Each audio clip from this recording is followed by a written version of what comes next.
All right. What's going on, everybody? Welcome to Madrid. We're back. It's fourth round for the men, quarterfinals for the ladies today. Big day today. Starting with Sinner, which is so weird to have him at the first match of the day. But because of scheduling, that is how it is. He is playing first. He's playing Norrie. Never played Norrie before. We know that Norrie's a problem has been a problem for players. He's pushed Djokovic. He's pushed Alcaraz. Did he push Rafa? I'm not sure. He might have pushed Rafa as well. But yeah, this is going to be interesting because he's taking on Sinner for the first time. And Sinner is probably the favorite for every tournament until Alcaraz comes back, maybe. So we'll see what's up. But how we doing, Joe? What's going on? Cam, please increase the time of answer, please. I don't know what that means. Also, Sinner's starting now, but also we've got like 100 million matches happening. Echeverry Feast is coming on as well. And then after this, we've got Andreeva Fernandez, Sabalenka tonight. So they're the two quarterfinals. And then Zverev Menchik tonight. You've also got Hoda versus Kapriva. You've got Tsitsipas Rude, Musetti versus Lehechka, Cerundolo versus Blokht, and Medvedev versus Kaboli. So just a bunch of random, crazy good matches. Then quarterfinals number 2 is tomorrow for the ladies, and then for the men, it'll be quarterfinal day number 1. So that's where we are. But how are we, chat? What's up? I'm talking about the quizzes. Answer which came before you. Increase the time of answer. Oh, okay. Maybe. Fernandez was sharp against Lee, yeah. Fernandez has been great the last couple of weeks. She's been awesome.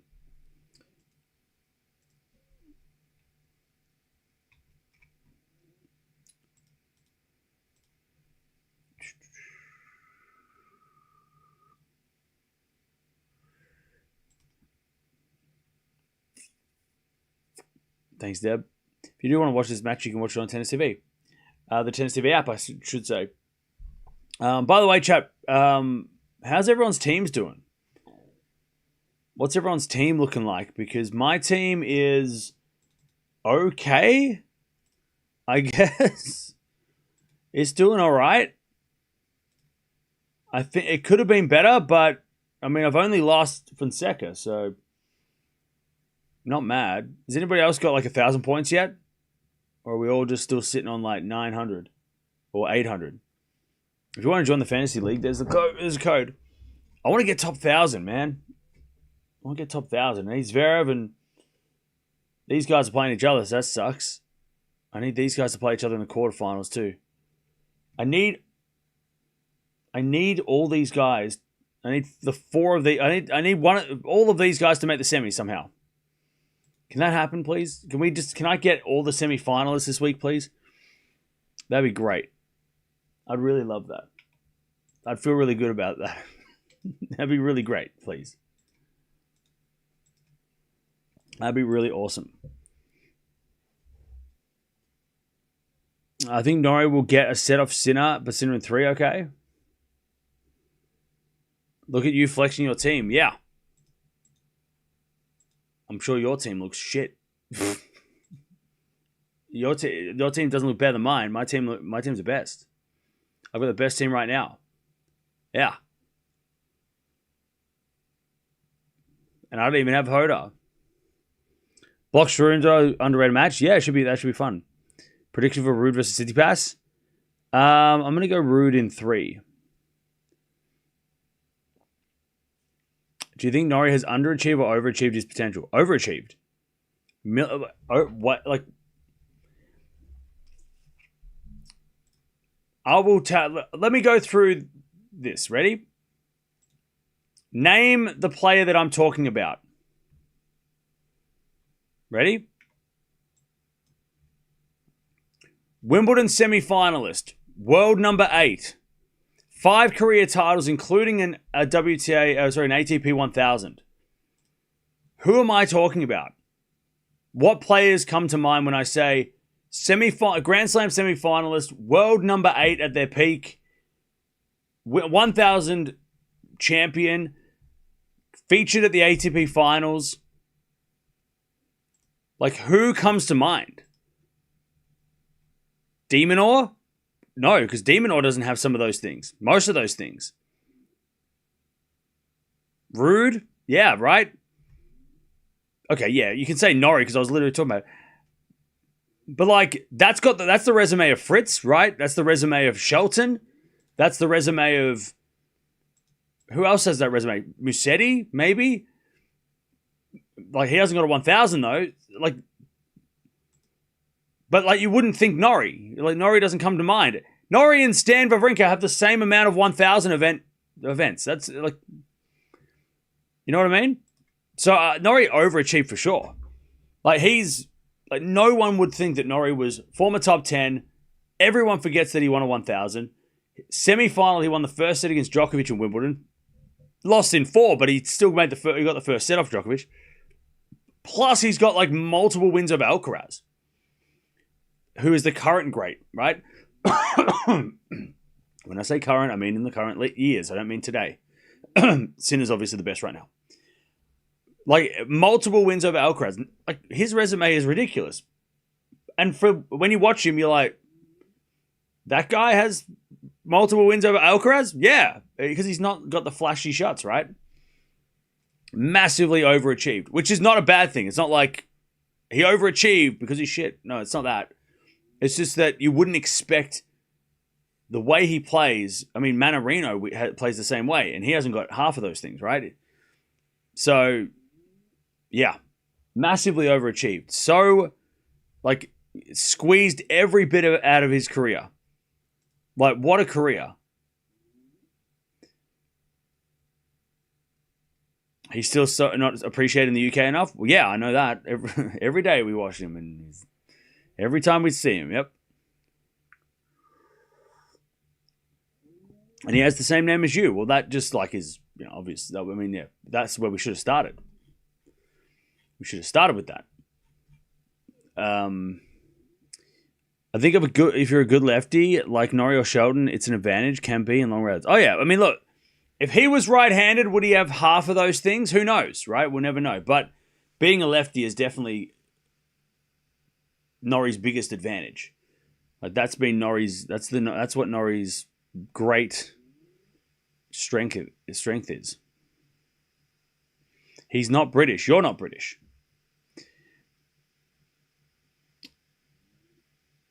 But yeah, if you are a good lefty, I mean, look at Mannarino's lefty too, right? And we compare those guys because of the style. He's never played Sinner. It's the first time meeting between him and Sinner. He has played the world number 1 a bunch. Let me tell you what Norrie's record against world number 1s is. Because he has been playing, he has played the world number 1 a bunch. I should make a video on, like, why does the UK hate Norrie? Why is Norrie not, like underappreciated? Why does the UK not embrace Norrie? I'm only going to do that just to get people, like, it's just rage bait, basically. So yeah, so Norrie has beaten the world number 1 once. He took out Alcaraz in Paris last year. He was down a set, came back to win, which is incredible. His record against top 10 players is 17 wins, 43 losses. Specifically against the world number 1, he's played Alcaraz and Djokovic and Medvedev, and he's beaten Alcaraz once. He lost to Medvedev, Djokovic, and he's played Alcaraz this year in Indian Wells. First time he's playing Sinner in general, but first time is number 1 as well. So he's 1 win and 5 losses against world number 1s. In fact, he hadn't won a set against world number 1 before Paris last year, where he took out Alcaraz. So, very interesting stats. He has beaten Alcaraz before as well as number 2 and as number 4, but not as number 1. He's also beaten top 10 guys such as de Minaur, Musetti, Auger-Aliassime, and Alcaraz twice. 3 times, sorry. Alcaraz 3 times. He's never beaten Novak. He's never beaten Zverev. At least not a top 10 Zverev. He has beaten Fritz and Demonor outside the top 10. He's actually beaten Fritz a lot. Him and Fritz have played 100 million times. Holy shit, him and Fritz have played 14 times. How do we not know this? Hang on, what? Fritz and Norrie have played 14 times? Did anybody else know that? Fritz Norrie, 14 times. How? When? How? How is that 6-8 in favor of... That's such a weird rivalry. It's 6-8 in favor of Fritz. So Fritz 8 wins, Norrie 6 wins. They're played 14 times. I don't remember them playing once. When? I can't even recall them playing once. They haven't played for a couple of years, but they played 14 times in the span of 5 years. What? Why did nobody tell me this? That's crazy. 2019 Auckland to 2024 United Cup, they played 14 times in 5 years. Okay, sure, whatever. Are you sure? That can't be right. That's got to be a glitch. That's weird as hell. Anyways, I don't know why we went on a tangent, but that's fun.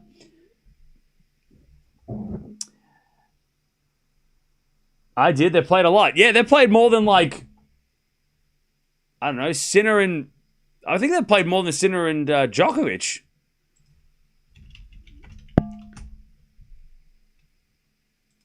Noritz? Best rivalry ever? Noritz? Yeah, they played more than Djokovic and Sinner, who have only played 11 times. What the hell? That's crazy. Anyways, what were we talking about? Norrie can go the distance with his extra lungs. He has extra lungs? That's insane. They played incognito, yeah. I guess they played a lot of like early rounds, so then it kind of like got missed, but yeah, that's wild. I did not expect them to have played 14 times. We talk about like Medvedev Zverev, right? Norrie Fritz, that's underrated. Record is 6-5 in favor of Sinner with Djokovic. Norrie has a very interesting background. He does. We talk about it every time we watch him, don't we? Born in South Africa. His family moved to New Zealand, I think. Or was his family... His family are British. That's why he's British. He plays for Britain because his parents are from the UK. Yeah, born in South Africa and then moved to New Zealand at a young age. Father is Scottish. Mother is Welsh. Moved when he was 3 years old. He moved to Auckland, grew up in Auckland, which is why he sounds like he's from New Zealand.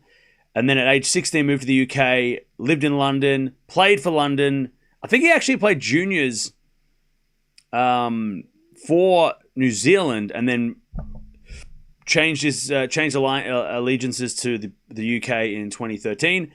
And then but he also went to college in like Texas. So he like studied in America and had a whole college career. So it's like he is a worldly player. Yeah, I mean his origin story is crazy. One of the most unique tennis origins ever, which doesn't get talked about much because, you know, I don't know, I think it's interesting. It should be talked about more.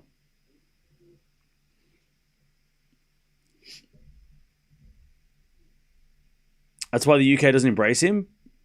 I don't know. Ask them.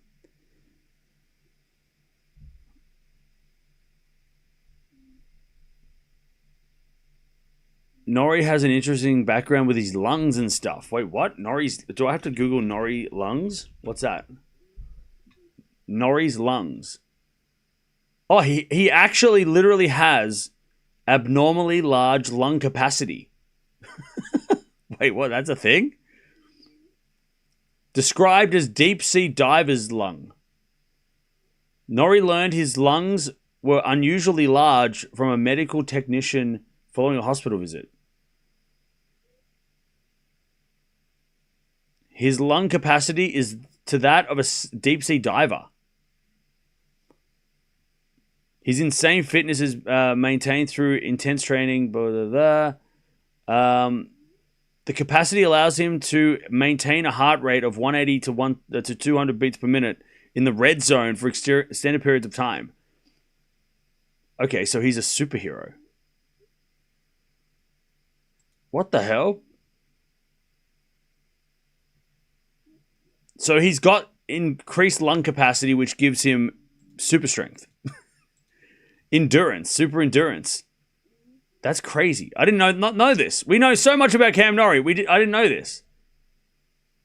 The doctor asked when he went there, "Are you a deep sea diver?" Because the size of the lungs, but I had no idea because I thought it was just normal. When he told me that, it gave me more confidence in my running ability and engine. It is crucial to my game. Holy shit, that's crazy. There you go, chat. Norrie is superhuman. He's literally built different. But can he beat Sinner? That is what we'll find out. But I love that.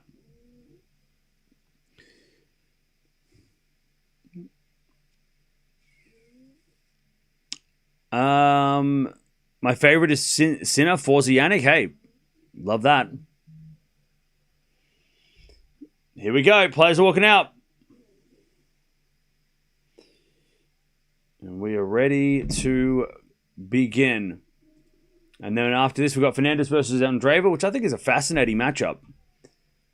And then, of course, plenty more matches after that. He's not afraid of physical matches and long rallies. Well, that's it. I mean, yeah, I just read that interview where he said that when he got told about that, it gave him the confidence to be able to work harder and knowing that he had this unique advantage. That's awesome. I wonder if it coincides with his rise. No, because he won Indian Wells before, because it says in 2022 he got told about it. Fernandez is in good form, yeah. Hodar is cooking.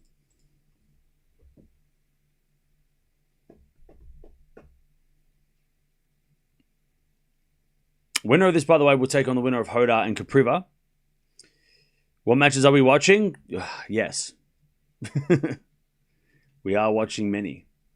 There are many a match to watch.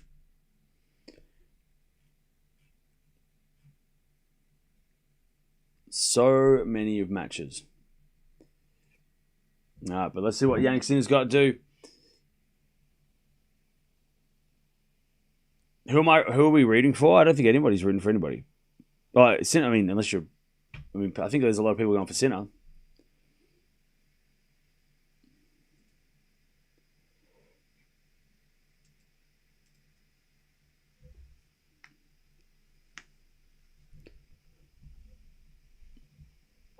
Medvedev going good in Madrid. He has, yeah. First Sinner in this time slot. Yeah, it's weird to have Sinner first thing in the morning. Such a weird time for him to play. Caboli destroyed Vallejo yesterday. Medvedev needs to be careful. Yeah, Caboli should win today. Caboli should beat Medi.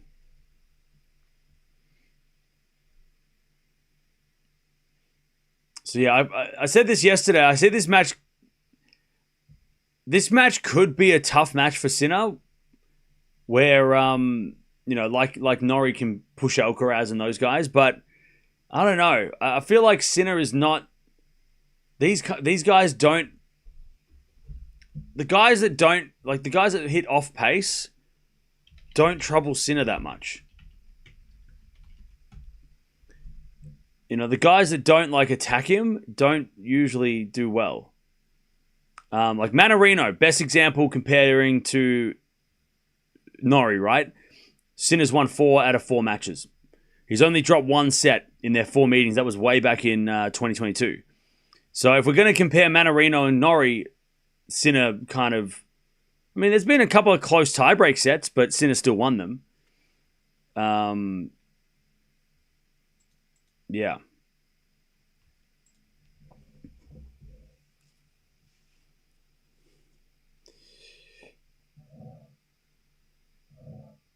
He played as good in the semis with Zverev, and then with Shelton, he played much worse. He can't always know with Caboli.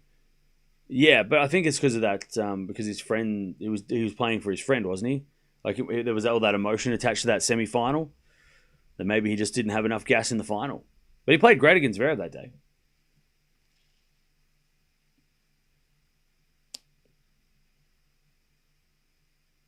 But yeah, I could see this either being one of the Norrie, like frustrating Norrie matches for Sinner, but also I could see Sinner just kind of like, getting it done, right? Straight set, straightforward. Getting a break in each set, getting it done in like 3 and 4 or 4 and 3. It's. I hope it's not that. I hope it's the other way, but because the only guys that have beaten Sinner recently, right? The only guys that have taken Sinner out are Menchik with the power, right? He blasted through Sinner and attacked Sinner at every chance with in Doha. Djokovic outlasted Sinner, right? Djokovic is Djokovic, right? You can't compare him to anybody. And then Grigspor took him out in Shanghai, but that was a retirement. Then Alcaraz a couple of times. Bublik obviously went through him in Halle, and then Alcaraz again a couple of times. Rublev, again, power guy in Canada. And then in Wimbledon 24 was the last time Medvedev got the win over Sinner, but Sinner wasn't 100% that day. FAA got a walkover in Madrid a couple of years ago. Tsitsipas in Monte Carlo, but there was that controversial final set call that maybe had pushed Sinner off his focus. And then you got to go back to like 2023. Where like Lajovic in Cincinnati took out Sinner, or Russovori in Den Bosch, Altmaier at the French. So before Sinner was this guy, still that was still early Sinner. So yeah, I unless Norrie starts play, I mean he could play like the unpredictable up the line shots and stuff, but he needs to be more aggressive, I think, to test Sinner out. Sinner against lefties as well. He is 42 wins, 10 losses. Last time he lost to a left-hander was back in 23 where he lost to Shelton. But again, Shelton and Norrie are not the same player. Shelton's a much bigger hitting guy. Shapo did get a set off Sinner last year, and so did Atman in matches. But again, both those guys more aggressive. Humbert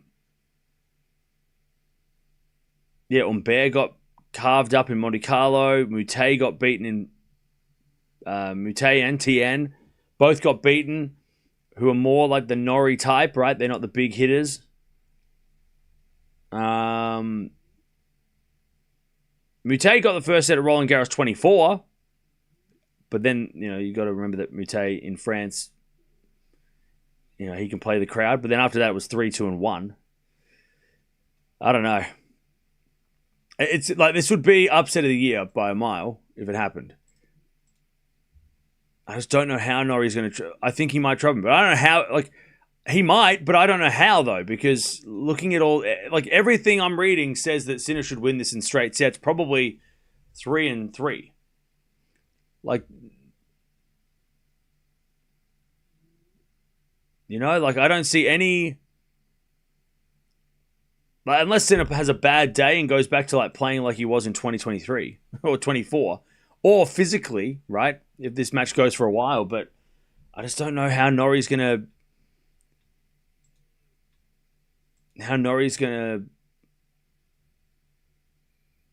do unless Sinner's just not himself.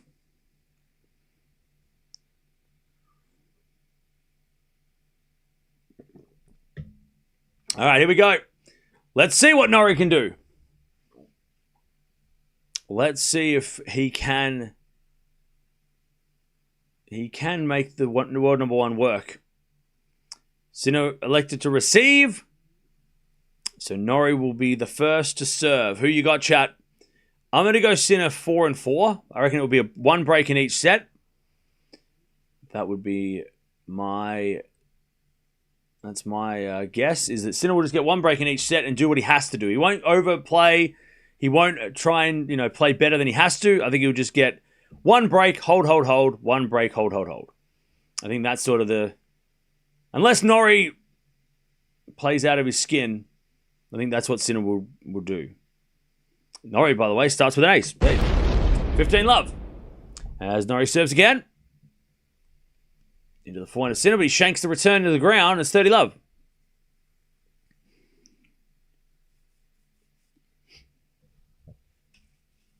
Routine win for Sinner. It should be. It should be.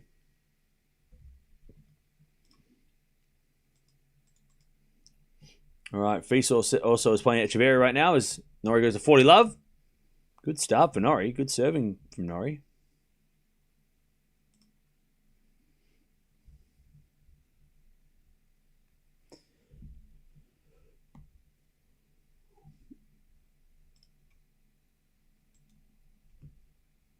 All right. First game.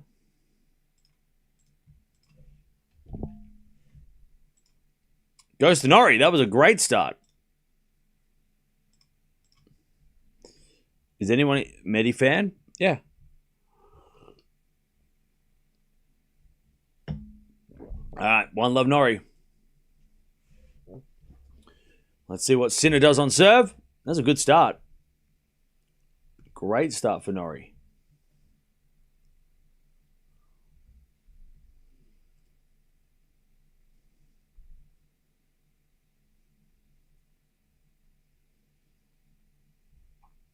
All right, here we go. Sinner to serve.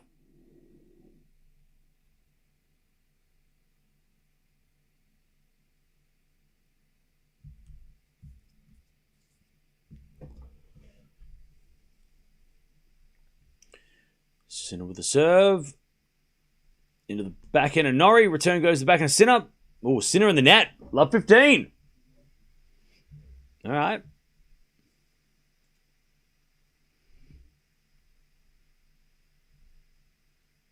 Love 15.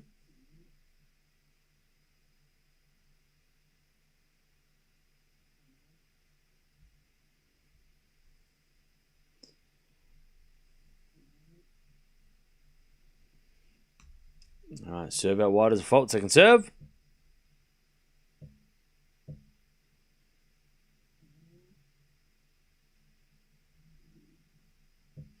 Serve into the forehand of Norrie. Return deep into the forehand of Sinner. Norrie backhand is long, and Sinner gets the first point of the match. 15.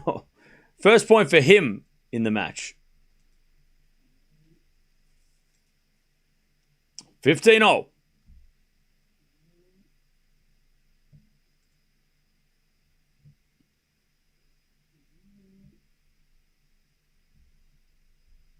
All right, 15-0. As the serve goes out wide to the back of Norrie. Forehand from Sinner up the line. Norrie cross forehand into the back of Sinner. Norrie forehand again, the back of Sinner. Norrie forehand again to the back of Sinner as Norrie goes up the line. Sinner gets it back with the forehand to the back of Norrie. Sinner forehand again to the back of Norrie. Into the forehand of Sinner. Norrie wins a point. Sinner in the net. All right, 15-30. Now, Norrie and Sinner have never played, so there's going to be that initial learning period, I guess, for Sinner, where he's going to have to because Norrie's unorthodox, right? That is definitely a word that is in the dictionary that we could use that makes me sound smart.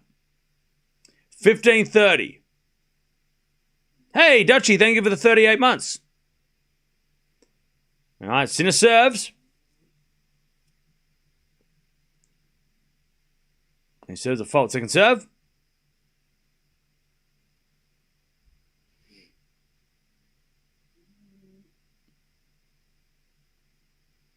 Serve out wide. What a kick out wide. Jeez, that had some weird... That hit the ground and went sideways. That had so much kick. 30. Oh, great serve from Sinner. What a weird serve. From the court side, that you could see that when it hit the court, it just went sideways. It was crazy. All right, 30-0. Sinner serves. Into the forehand of Norrie. Return goes into the forehand of Sinner. Norrie backhand. Up the line. Sinner gets it back with the backhand to the forehand of Norrie. Again to the backhand of Sinner. Norrie forehand. Again to the backhand of Sinner. Norrie on the stretch. Hits it long. 40-30.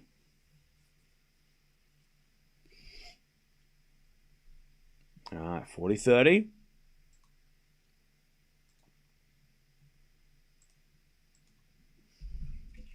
Feast and Echeverria 1-all.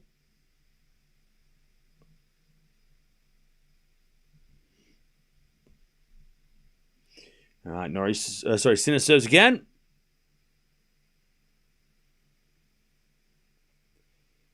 An ace out wide, all right. Sinner holds, and it's 1-all.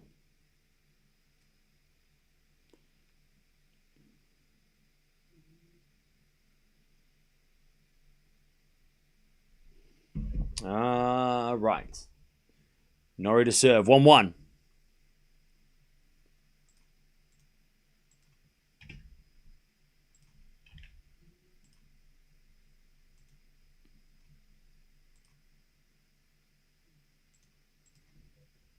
Return from Sinner goes to forehand. Norrie. Norrie hits it wide. And it's love 15.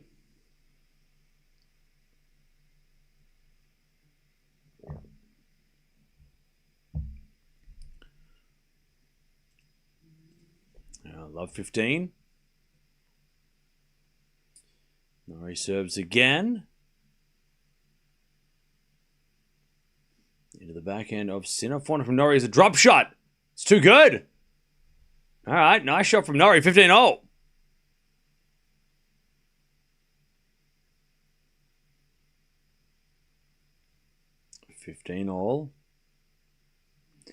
Roland Garros won't be the same without Alcaraz. Yeah. Forehand goes in the net by Norrie. 15-30.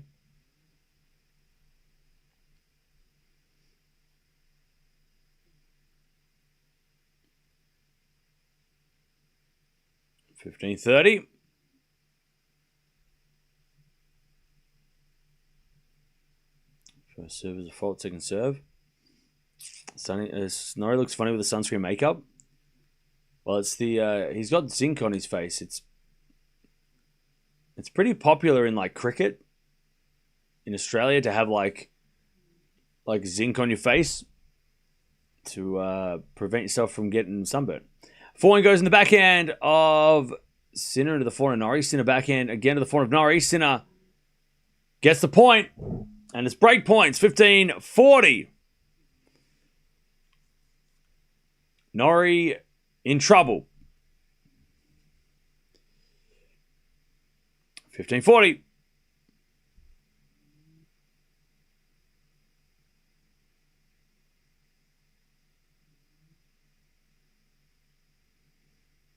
Serve into the forehand of Sinner. Sinner in the net, but I think it was a let. So still 15-40.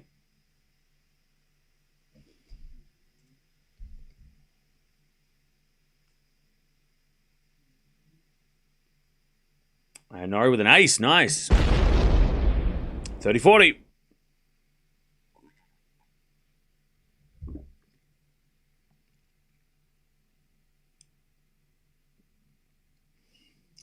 Now, Chad, who do they keep showing on the screen? I know that is someone famous, but who is the guy with the massive moustache? Or are they just showing because I'm pretty sure I recognize him. Sinner hits a backhand winner, 2-1. Are they telling? Because I can't hear what they're saying. Are they saying who it is? Because I definitely. Let me have a look.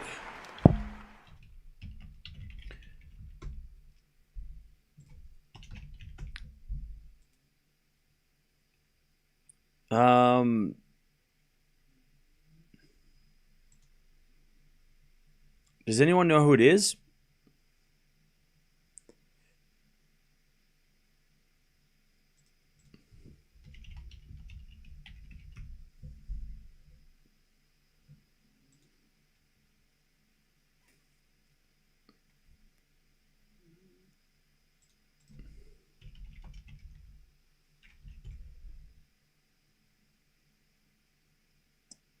Is it, how do I pronounce his name? So is it Iron Tiriac?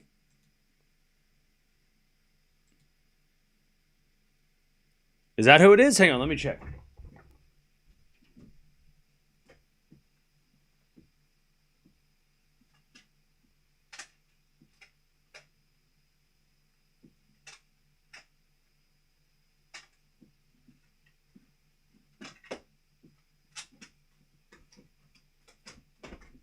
I had a card, but he was on there. Is it him? That guy owns Madrid or something. Oh, is it the tournament owner? Or is this all the same person? I thought he played tennis, right? No, who am I thinking of? Oh no, he used to play. Who's the other guy that became a billionaire after tennis? Yeah, so that is him. Yes, that's who I was thinking of. Back in the day, he used to have a mullet. Back in the when he used to play back in the 70s. That's who I was thinking of. Yeah, because he's got the big handlebar mustache. Former number 19 in the world. He was won the French Open doubles. And now, worth $2.5 billion. Yeah, he played 5-setters. He used to play back in the day with Laver and Stan Smith and all those guys. There we go, chap. We worked out together. Hey, Shubham. Sometimes I wonder if Jannik throws first service game of new opponents to understand how they play. Just kidding. Leave the donation. Hey, look, I don't think he throws it, but he probably works. Probably just doesn't like I mean, like I said, they haven't played before, so there's going to be that learning period, but yeah. But thank you for the donation. Did he used to coach Boris Becker? Did he?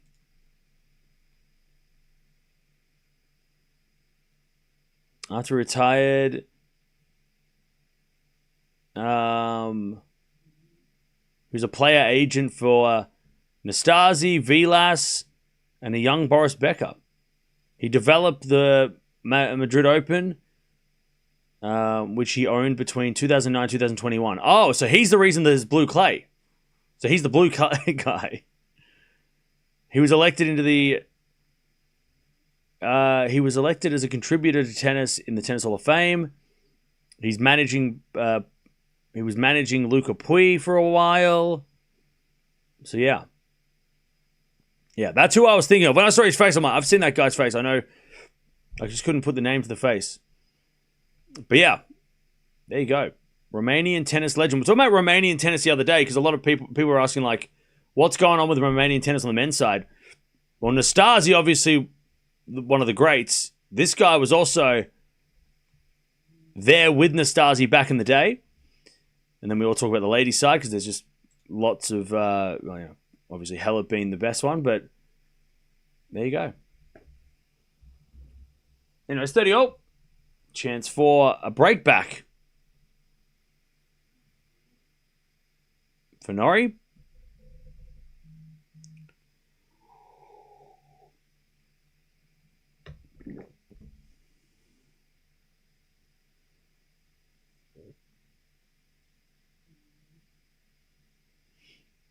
All right, 30-all. Sinner serves again.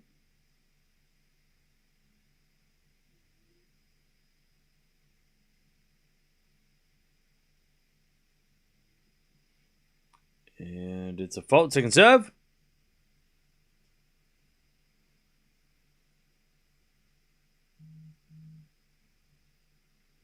Second serve. Into the forehand Norrie. Forehand from Sinner. Norrie gets on the stretch, but hits in the net. 40-30. 40-30.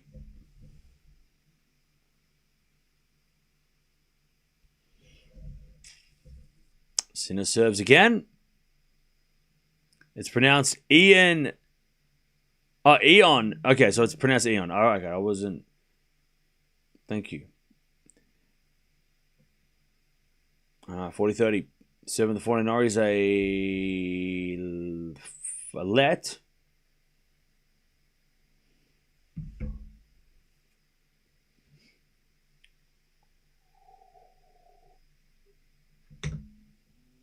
All right, serve again. There's a fault, second serve.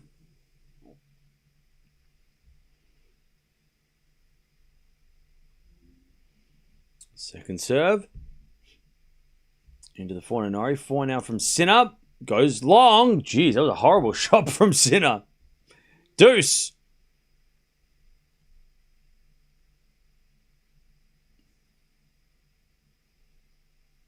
We get the deuce.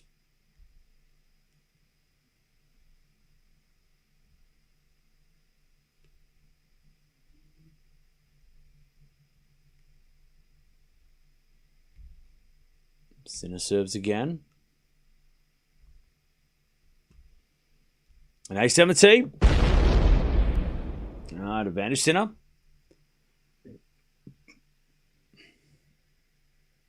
If 3 ATP 1000 is triumph, then what is a straight 4? Historic. All right, advantage Sinner. Sinner serves again.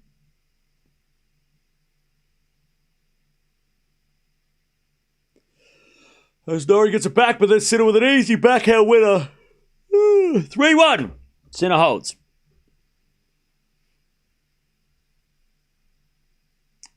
He keeps the break.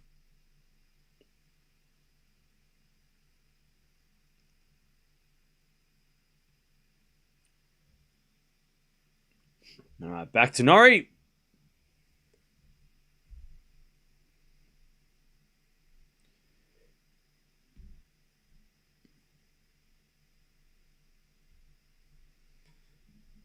We have a fault from Norrie. Second serve.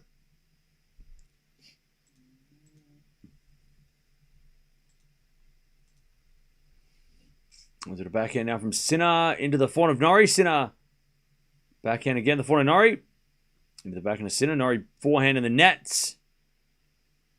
And it's love 15.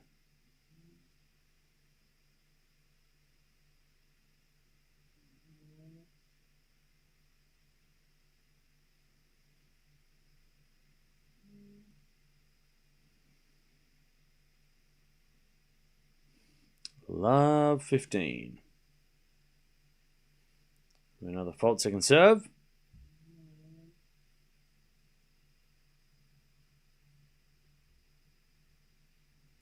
Serve to the back into Sinner. Return the forehand to Norrie. Sinner forehand again to the forehand Norrie.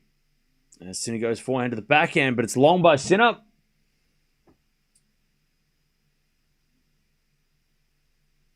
That's 15-0.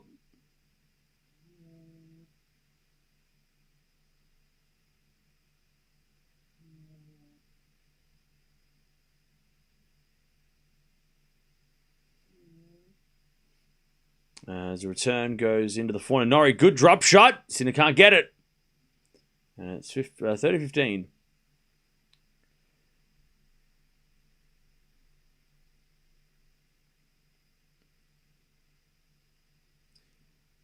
I'm going to make an observation, and it's not got anything to do with...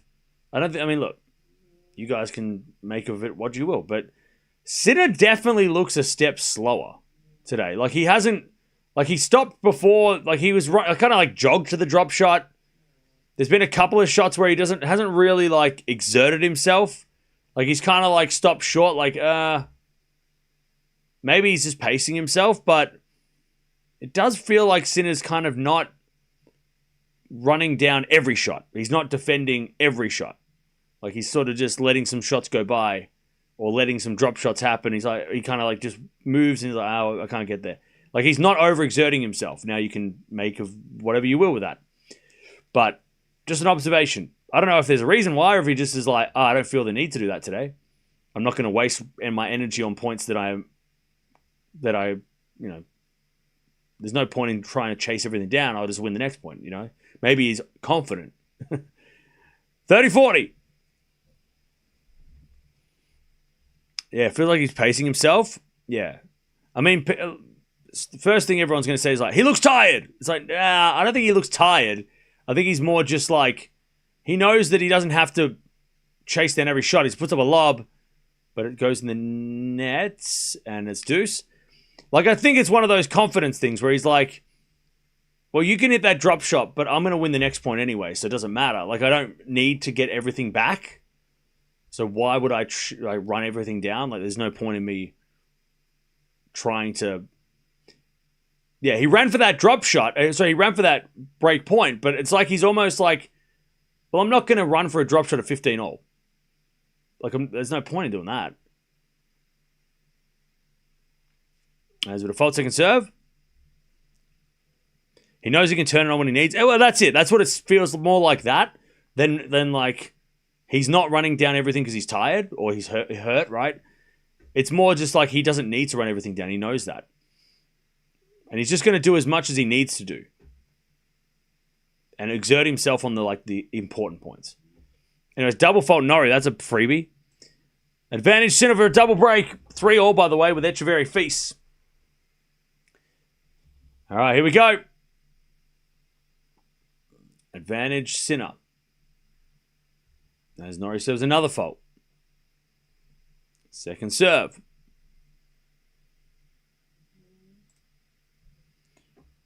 Serving to the backhand of Sinner. Return goes in the forehand of Norrie. Sinner with a backhand up the line. Norrie gets it back with a backhand to the forehand of Sinner. Into the backhand of Norrie. Norrie in the net. 4-1 Sinner. All right, 4-1. Sinner is cruising. Really admire that you're doing this channel. Must be really difficult as a fellow Melbourne resident to stream tennis overseas, especially Europe swing. Yeah, it's not, I mean, I don't mind staying up all night. Like, I'm used to, like, that's normal. Like, I like doing that. I'd rather stay up all night and sleep all day. Maybe not all day. But I usually, like, before I even started this channel, I was always, like, going to bed at, like, 1 or 2 o'clock in the morning anyway. So it's, the European swings are not that bad. It's more the US swing, which is a little tougher. Having to wake up early.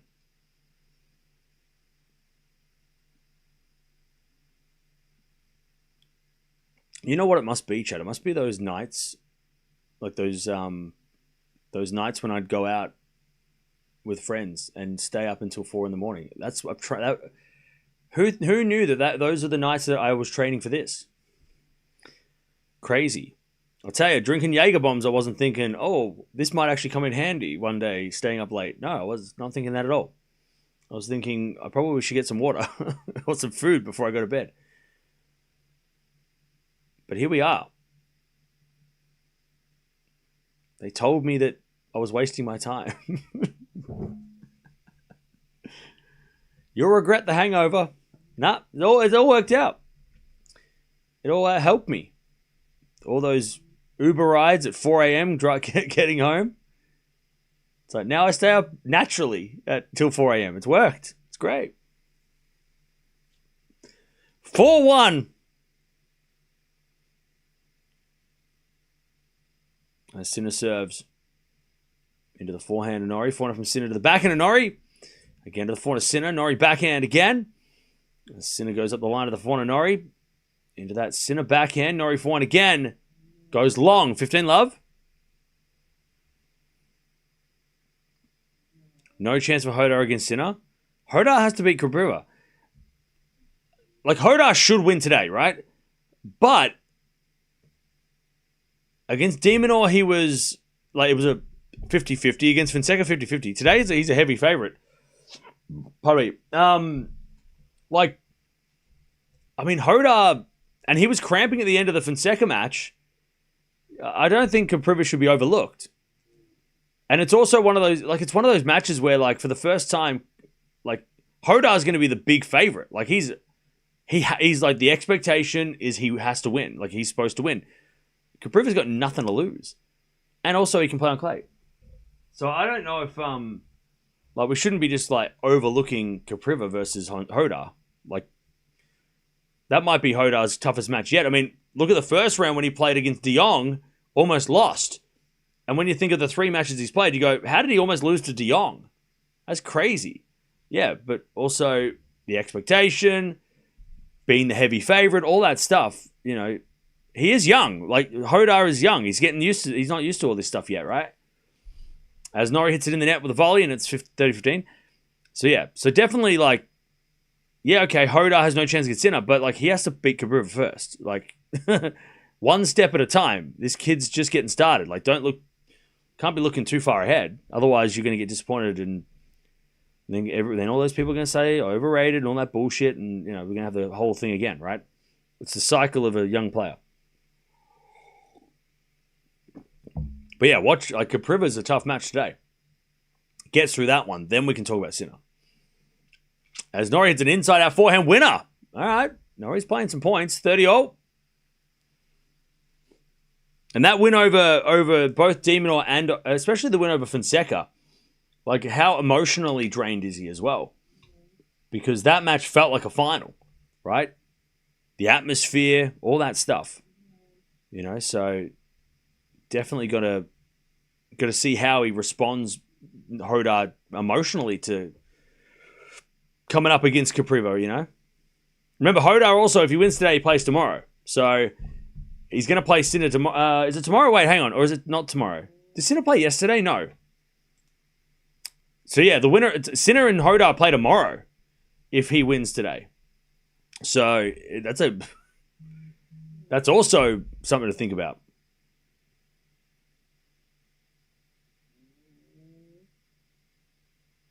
All right. 40-30 Sinner. Yeah, they play tomorrow. So whoever got a day off yesterday plays tomorrow, and whoever played yesterday and today gets the day off tomorrow, is basically how the draw and schedule work.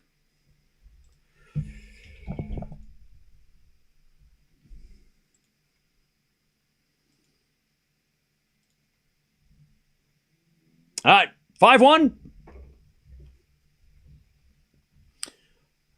4-1.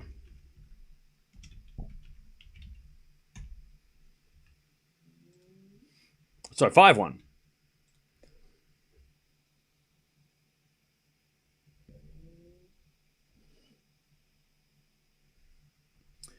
All right.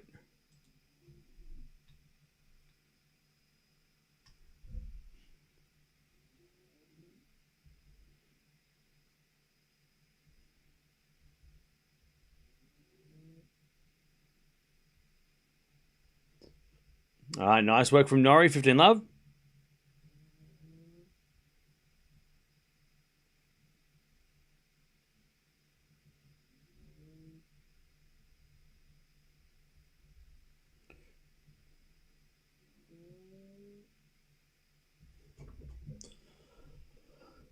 All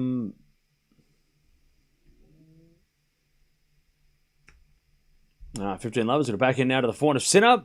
Into the backhand of Norrie. Sinner to the forehand of Norrie. As Sinner with the backhand cross court. Norrie on the stretch. Goes the backhand of Sinner up the line. Norrie backhand cross court. Sinner with a forehand wide. And it's 30 love.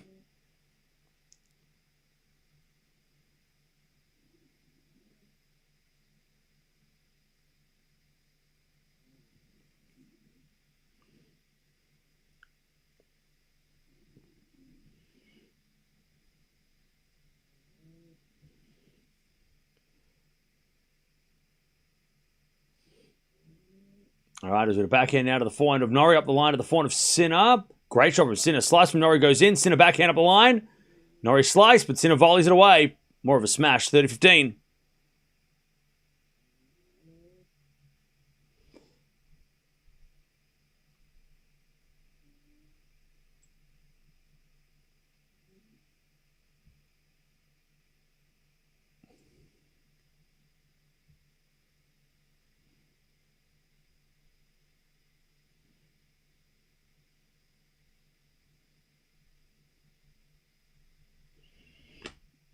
All right, 30-15. As the return goes into the forehand of Norrie. Backhand from Sinner.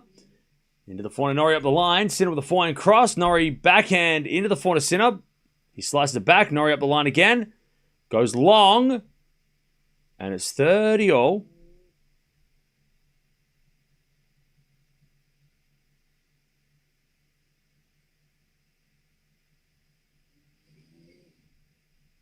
All right, 30 all.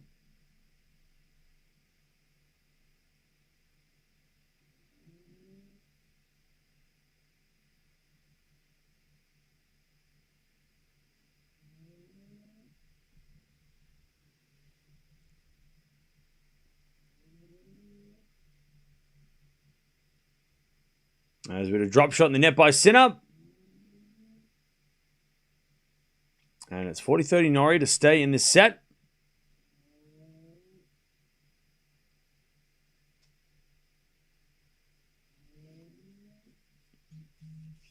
$40-30.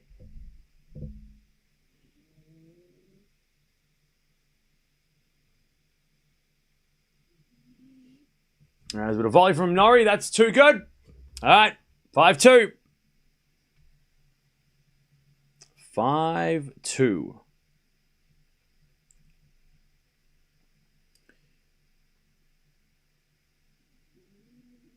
All right. Sinner's going to serve the set.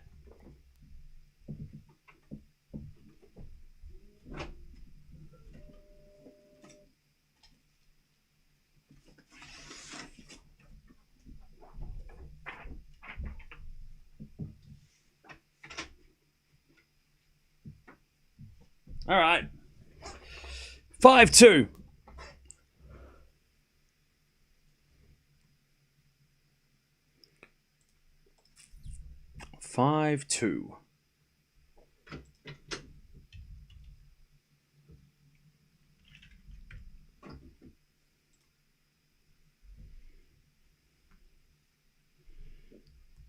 Also, Feast just won the first.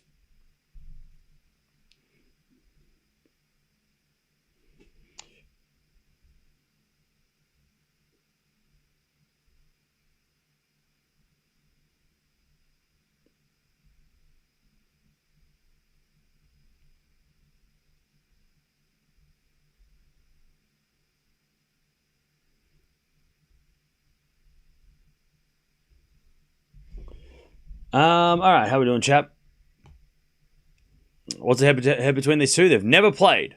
0-0. They have never played.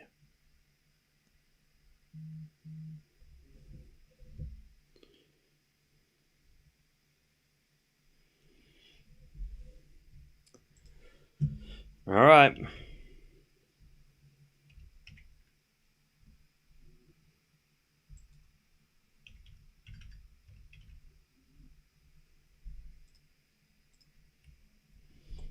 All right, 15 love.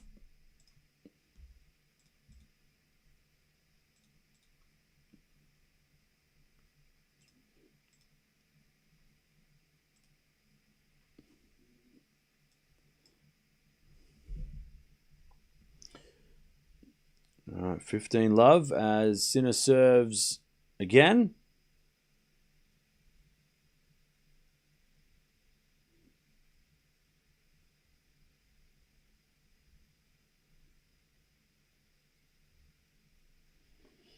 All right, Sinner comes in and puts it away. Missed it. My bad. 15-0.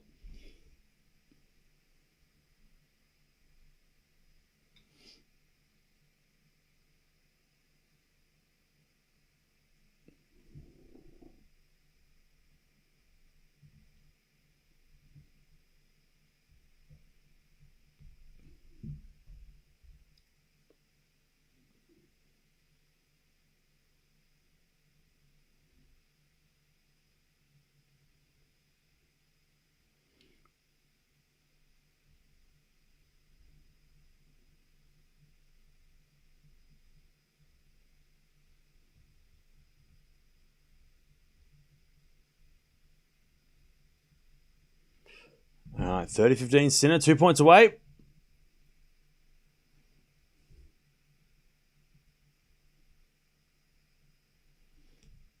Sinner serves again.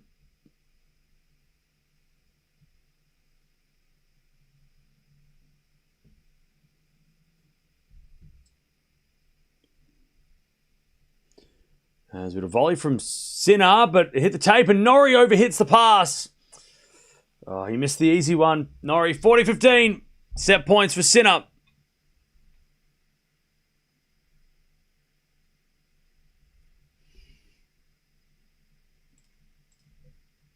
(40-15). Set point for Sinner.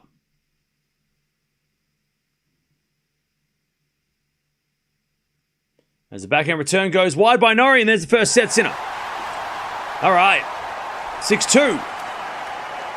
Pretty straightforward. A little bit of a shaky start, but he got there in the end.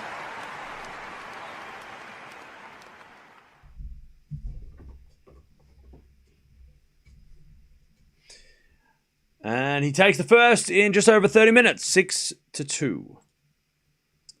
Now, Feast won the first set 6-3.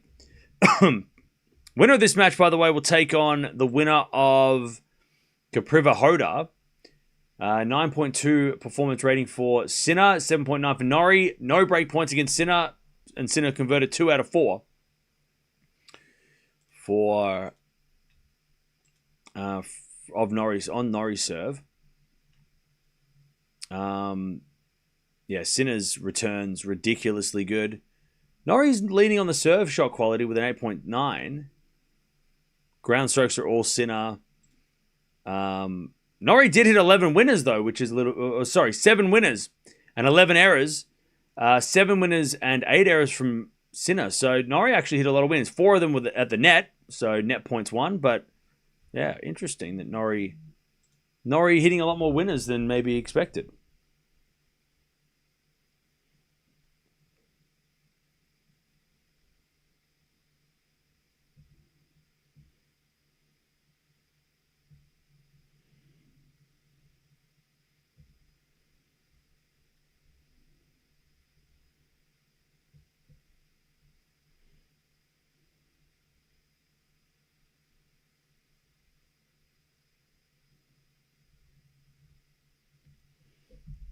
All right.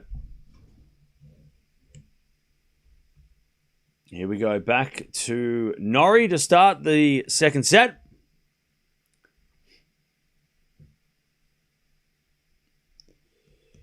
Another day in the office for Jannik. That's it. He's just doing his thing.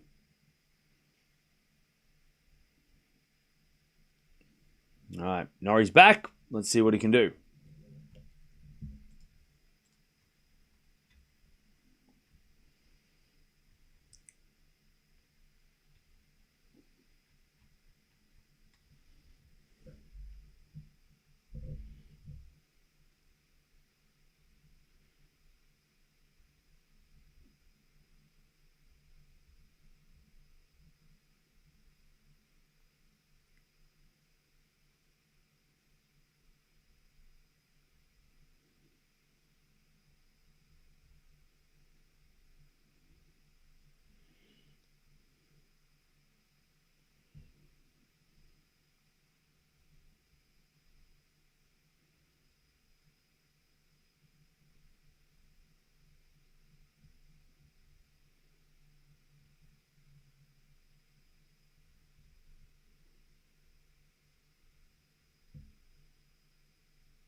All right, Feast is up a set and a break, by the way. All right, 30 love Norrie, first game of the second.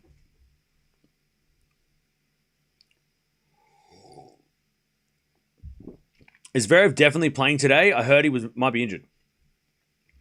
So far, yes. 40 love. So here's the thing. All right, so we'll talk about Zverev for a second because we didn't talk about it yesterday because we went straight into the next match, which was the Raducanu match, which was coming up. But so Zverev yesterday was a little bit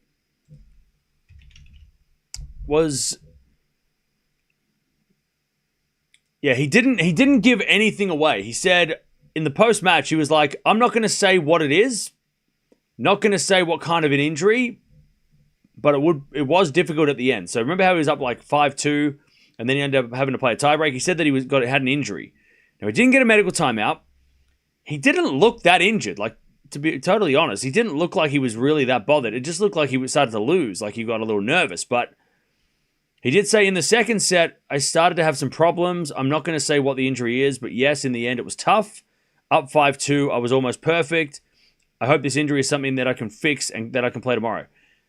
Again, he didn't show any signs of anything, like he wasn't stretching. So, like, I couldn't tell what it was. I don't know if you guys saw something or if there's been something, but he didn't, like, you couldn't tell that there was something up. So, yeah. So it's very, I don't know if he's going to be fine for tonight, but I'm sure he's going to play tonight. He's the last match on, so he's got time, but yeah, it just seemed more like that he was just, had those like end of match jitters, right? But obviously it was something more. So yeah, I don't know. I don't know what level of fitness he's at. What's wrong? Yeah, maybe look, we can speculate, right? Maybe it was like abdominal, because he wasn't limping, so it probably wasn't the legs. He didn't seem to be stretching anything to say it was his arms or anything. So maybe it was like an abdominal strain towards the end there. Maybe that's why, and then that's why he got broken, to lose the break. And, he did get broken pretty easily when he was serving for the match at 5-3. So yeah, maybe it is abdominal. It's probably something that affects the serve, because he was returning well and he almost won the match on the return of Atman. So I don't think it's something to do with his return. It's probably something more to do with his something that affects his serve. Maybe it's a hip. Yeah, maybe it's abdominal. Maybe it's like those are the things that like would affect the serving, right? Again, we're playing speculation, but yeah, it didn't seem like he had anything wrong. But that would make sense why he got broken then, if to serve for the match, if he had like an abdominal issue. Didn't get a medical timeout. And we probably, if it is abdominal, we won't notice it when he comes out tonight, because it'll be taped up and we won't see anything, because abdominal injuries or taping, you can't tell, right? Unless he serves and you can tell. But yeah. So I haven't heard anything. He is playing at this stage. He hasn't withdrawn. So yeah. But yeah, I guess, we'll wait and see.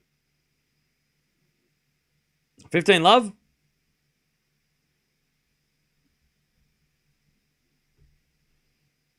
Yeah, I don't think he has. I don't know if it's a back issue. I don't think it was a back issue.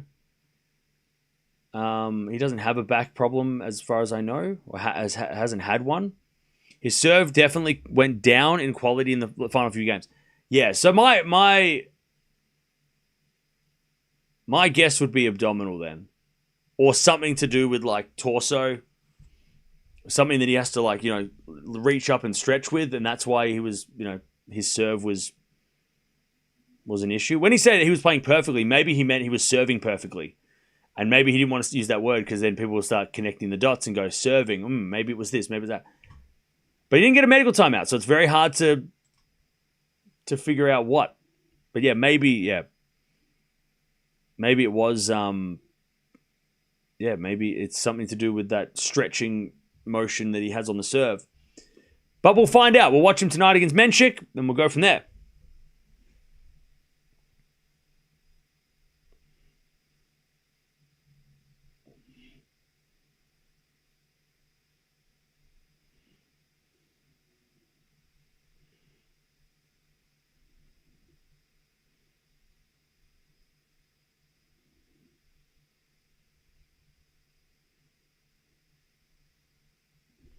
All right, 40-15.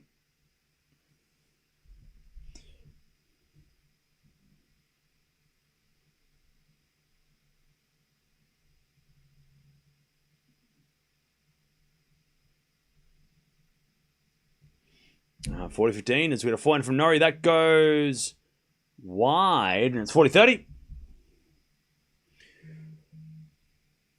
There was no indication of anything. Yeah, that's why it was strange when he said it. I was like, really? Oh. That's news to all of us. No one in the chat even mentioned anything like, oh, is Zverev hurt? Like, no one said it. Everyone was just like, oh, Zverev's nervous, I guess. The TV commentator noticed something off in the middle of the second, was wondering if Zverev was injured. Yeah, I mean, again, I think we all just went to the default like, oh, he's nervous serving for the match, you know, because he was perfect up until then, and then we just kind of went with the maybe he's nervous, but yeah, we'll see how he does to start the match against Menchik, but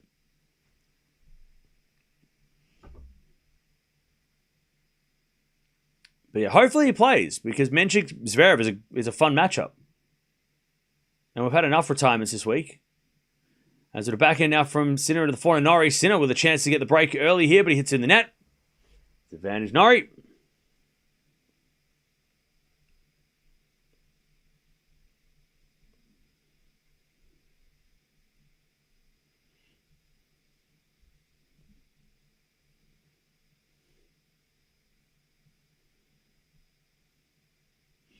All right, advantage Norrie.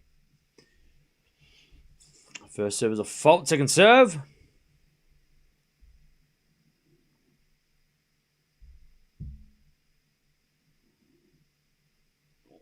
Serving to the back into Sinner. Return goes into the forehand Norrie. Sinner backhand into the net. 2-1 Norrie in the second.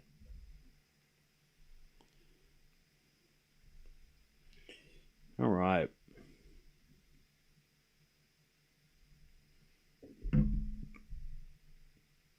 I feel like Menchik has a really strong chance to win today. Oh, yeah. Especially if Zverev's not 100%. By the way, chat, just having a look at the performance ratings at the moment. 8.8 for Sinner, which is below his average. His average is a 9.1. And then Norrie's at an 8.0, which is actually above his average of a 7.3. So, yeah, Norrie's actually playing, believe it or not, better than his average. It must be one of those things where, you know, you play someone who's much better than you and you raise your level, even if he's not, you know, raising his level to Sinner's level, Norrie's still playing better than usual. But I think that's probably just that, you know, opponent boost. It's not enough to beat Sinner, but it is better than the best level he's played. Or he's playing at a better level than usual.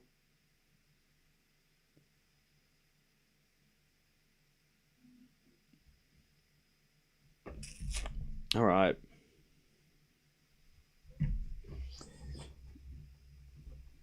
Um, 2-1. Norrie in the second.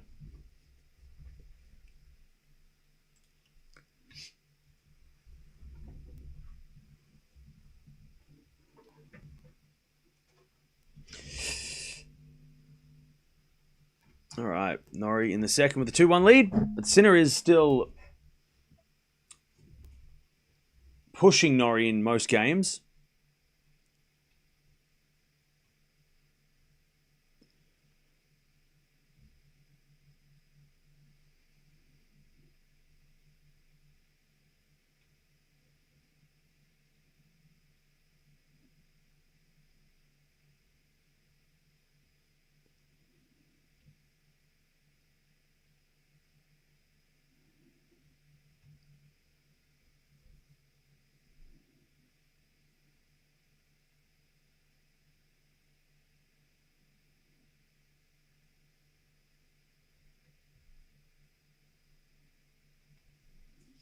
All right. 15 love.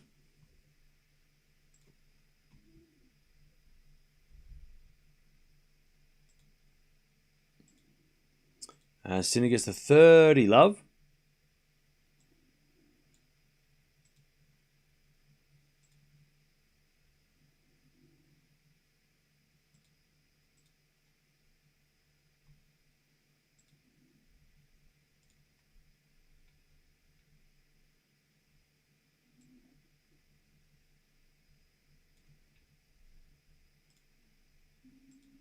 All right, 30 love. Sinner gets the 40 love. Sinner to level the second. So Echeverry and Feast are going at it still. Echeverry, so Feast is up a set and 2 love. I need Echeverry not to get bageled so I don't get a penalty. That would be really annoying. All right. I don't mind if it's a straight sets win for Feast, though, because he'll get more a bonus for that. That would be great. You get an extra 10 points. 40 love as Sinner holds 2-all in the second. 2-all. All right, nearly an hour played in this one.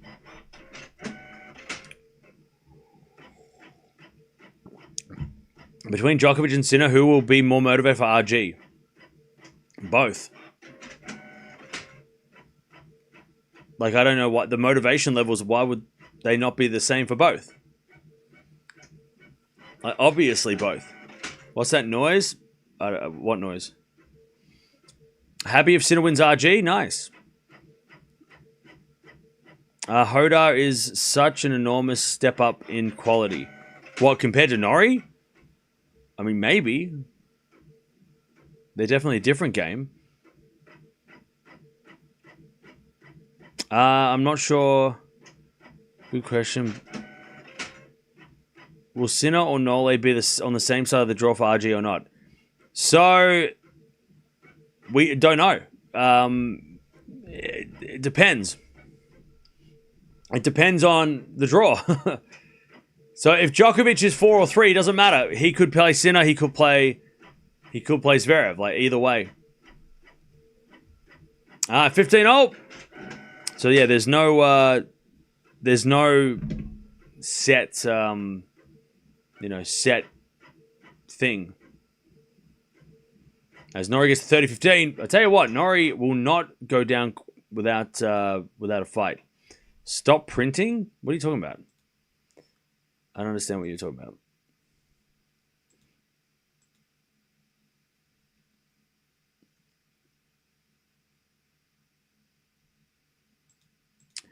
Um, 30-15. And Norrie serves again. Feli Lopez on his phone. As we just serve. Oh, double fault Norrie. 30-all. 30-all.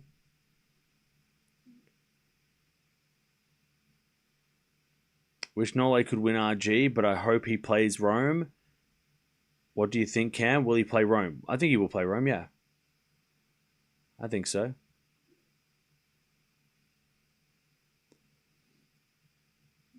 As with a forehand now to the backhand of Sinner. 30-all here. Norrie hits a forehand long.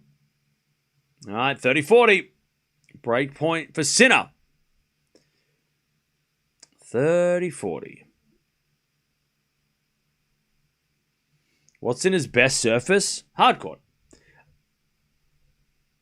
By the way, chap, it's really funny because I feel like it's almost like if your best surface is grass, that's probably not the best thing because there's not much grass to play on. When we say best surface, I feel like it's almost just between clay and hard courts these days. 30-40.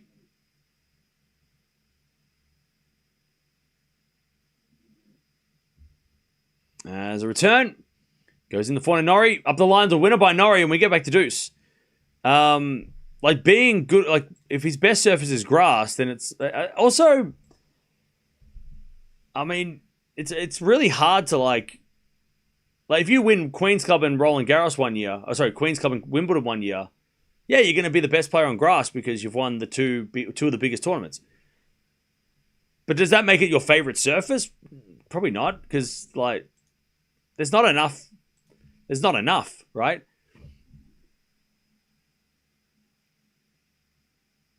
So I don't think his favorite surface is grass. I think it's hard court.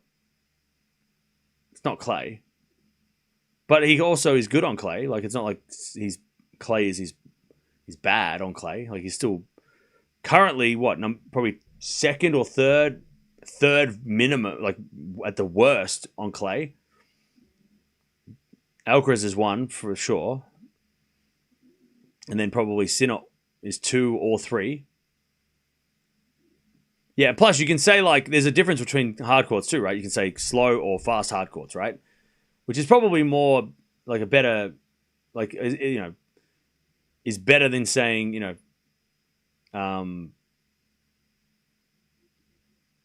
know, whether someone's best surface is grass. It's like, well, indoor hard courts, outdoor hard courts, fast, slow, are probably more likely to be playing on those week to week than grass anyway.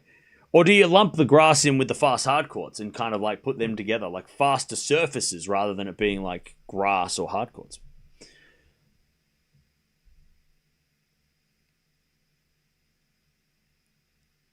Yeah, by the way, Norrie just hit an underarm serve in the net. Oh, that was cheeky. Second serve. And the crowd's giving him a little bit of shit for that. Second serve goes in the forehand of Sinner into the backhand of Norrie. Sinner wins the point. Norrie hits it long, and it's advantage. Advantage Sinner. Even the cameraman wasn't ready. That was a cheeky underarm.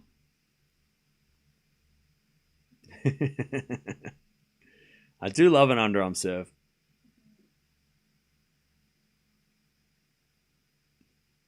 Just got to keep him guessing. Hey, look. You're playing Jannik Sinner. You got to win. You got to do everything you can. Like, do everything. Do as much as possible within the rules. All right, advantage Sinner. As Norrie serves the backhand of Sinner. Forehand from Norrie to the forehand of Sinner. As Norrie backhand into the forehand of Sinner again. To the backhand of Norrie. Sinner, a forehand cross-court again. Norrie gets it back with the backhand to the forehand of Sinner. Into the forehand of Norrie. Norrie shanks it long, and there's the break for Sinner. 3-2 in the second. All right.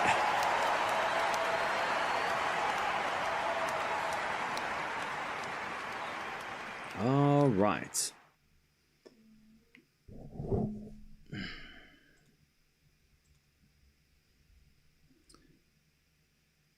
Cam, is the project for the new roof in the new center court roof in Rome still active? Yeah, it's actually been...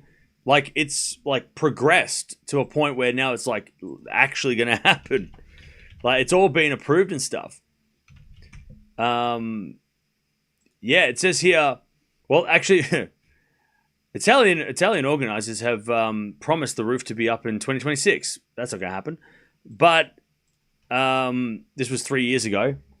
Italian Open organizers promise a retractable roof by 2026. Yeah, so that was 3 years ago that they promised that. But hey, look, you know, whatever.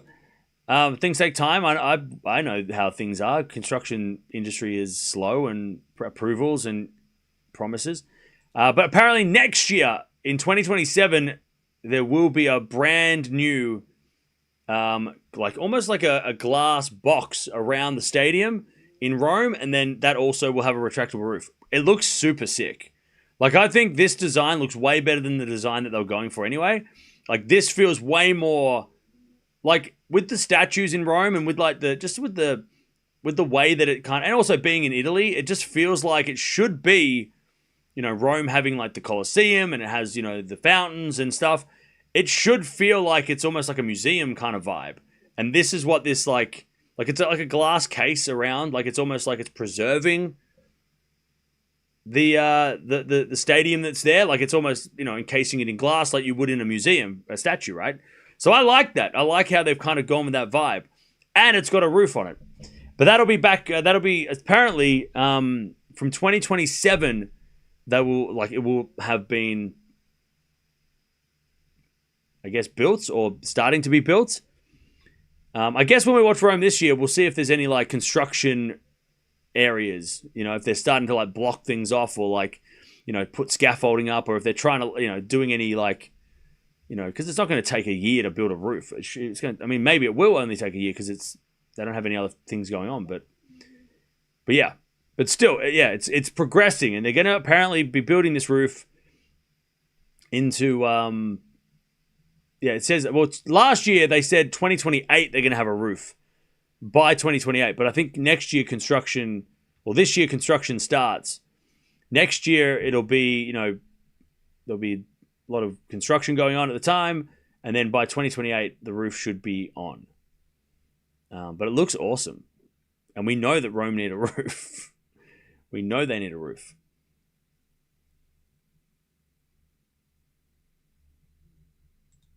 Love 30 here.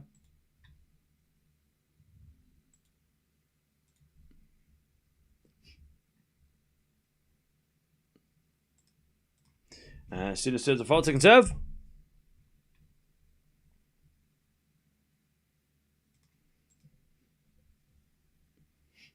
As the return goes into the forehand of Sinner, Norrie slice forehand into the forehand of Sinner as Norrie with a backhand slice lob. Sinner with a smash, Norrie with a forehand, drop shot in the net by Sinner. Love 40. What a sloppy game from Sinner. All right, love 40.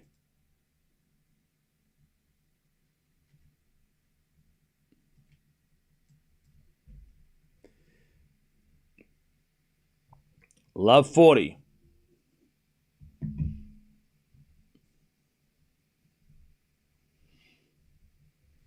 As the first break points against Sinner's serve today.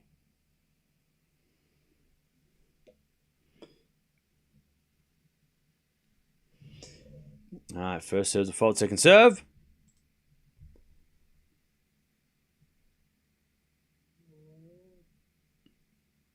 Second serve, Sinner.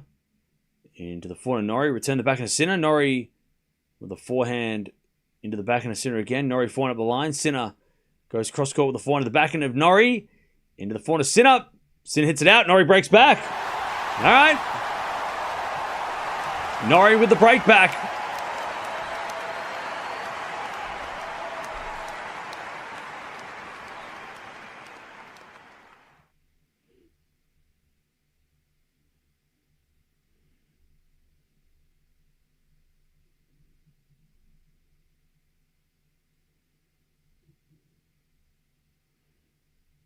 All right.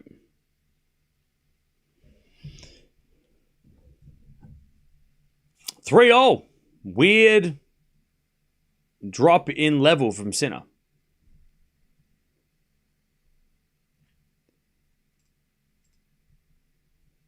As Norrie too strong, and it's 15 love.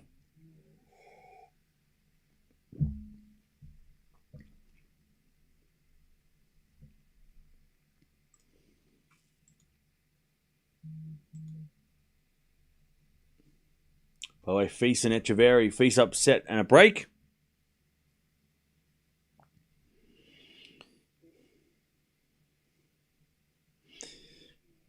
All right, backhand from Sinner is a drop shot in the net.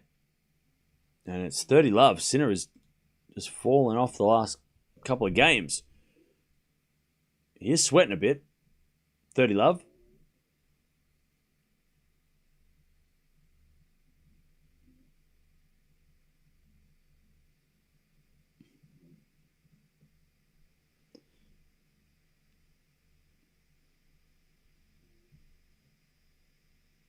$30 love. As we just serve into the forehand of Sinner. Return goes to forehand of Norrie. Sinner on the stretch. Puts it in the net. 40 love.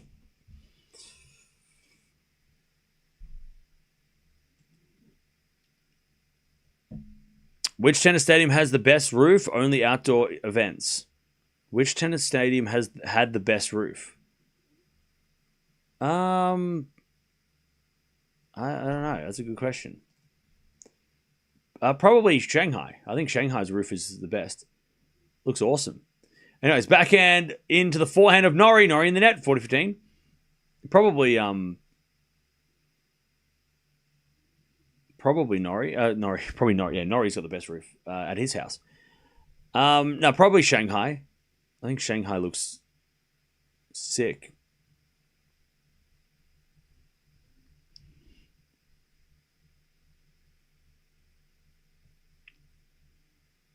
40-15.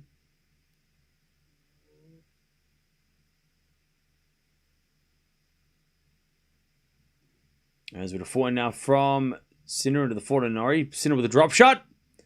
Norrie with a slice in the net. 40-30. I do like Hamburg's roof as well. The one with just like the pull string. I know it's more sophisticated than that, but it just looks like somebody walks out the back and just like grabs her thing and just pulls like a rope, and then the whole roof comes out. So that's a fun one too. Hamburg's roof is unique in that. It's just like a canvas on wires, and it's all like bunched up in the middle, and then they just like it's almost it's like a curtain. And someone's like pulling a curtain string. All right. Norrie holds 4-3. He's in front now. The only problem with the roof in Hamburg is just the is like because it's got all these wires and stuff, the shadows on the court are horrific, but I do like the roof. I think it's really, really unique. It's really cool how they just like it's all bunched up in the middle, and then it's like all the curtains come out.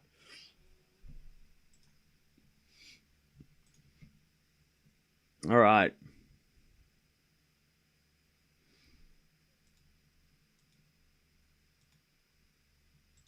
Oh, so the guy in the chat that's ranting and raving, I thought you were saying like AI in tennis should leave. But you're saying AI tennis is in like Sinner. Oh, so you're bashing Sinner. I didn't know what you were saying. I'm like, who the hell's AI tennis? Is someone in the chat being annoying? No, you are. Feast can challenge Sinner at RG. I'll tell you, if he plays him early enough, I think if they get to like the quarters or semis, it might be too much for Feast. But if they play in the fourth round, maybe Feast could make some waves. Did I see Angie Cover's interview at the Australian Open? Beautiful. No, I haven't seen it. Sinner going to save break from Love 40. No. Have I ever been to Europe? Yeah, I've been to Europe. All right, Sinner to serve. 4-3 Norrie. What a turnaround. Looked like this match was done.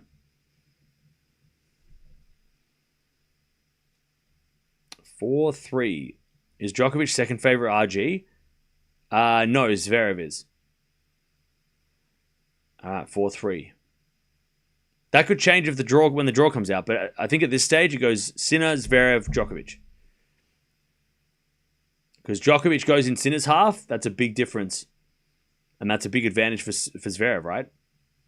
But if Djokovic goes to Zverev's half, then maybe Djokovic is second favorite, you know? 15 love.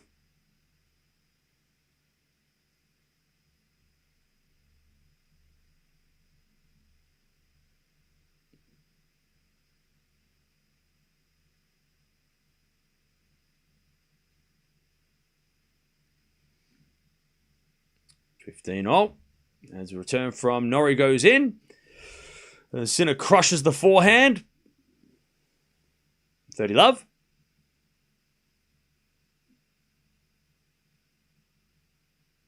Whoever draws Djokovic has the harder draw. Yes and no. Because I think if Djokovic goes in Sinner's half, yeah, it's obviously harder for Sinner than playing against whoever's number 4 seed, like, Shelton or FAA or whoever it is, for sure. But I think it's more important. It's definitely more important that Zverev avoids Djokovic. Like, Djokovic down the bottom is way worse for Zverev than Djokovic up the top for Sinner. You know what I mean? Like, Sinner would be like, damn, I don't want to play that guy.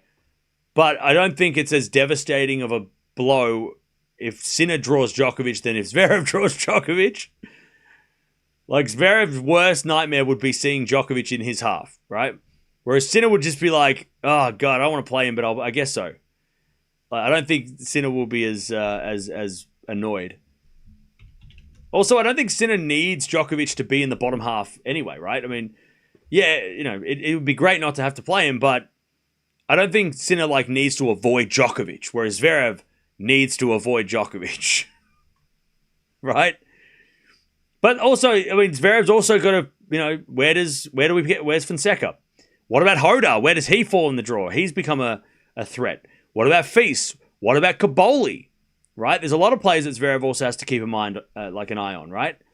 It can't just be like, where's Djokovic? Oh, he's up the top. I'm in the final. It's like, Kaboli beats Zverev. Obviously, Fonseca and Feast are dangerous. Hoda's doing some damage. Cerundolo's been a problem for Zverev at times. Ruud is dangerous. Ruud beats Zverev at Roland Garros before. Rune might be in the tournament, which means, where's he going to fall? That might be a problem for Zverev early if Rune is healthy. So I feel like there's more than just Djokovic being the problem for Zverev. There's a lot more early issues. But yeah, if he avoids Djokovic, great. But he's also got to avoid other players too. He's got to get there's a lot of players he's got to hope on around to make his job as easy as possible, right? I mean, he could play all those guys and win, but it just means it's going to get harder and harder. You want to get to the final against Sinner potentially, without having to play too many epics. All right, 40 love. What about Monfils and Stan? Where are they in the draw? Because they're going to bring the crowds and people are going to go nuts for them. And that's going to be a whole nother battle, right? You're going to have to battle the French crowd when you play them in their final French Opens. All right, Norrie holds 5-4. And Sinner's going to serve to stay in the set. Huh? What? Well, how?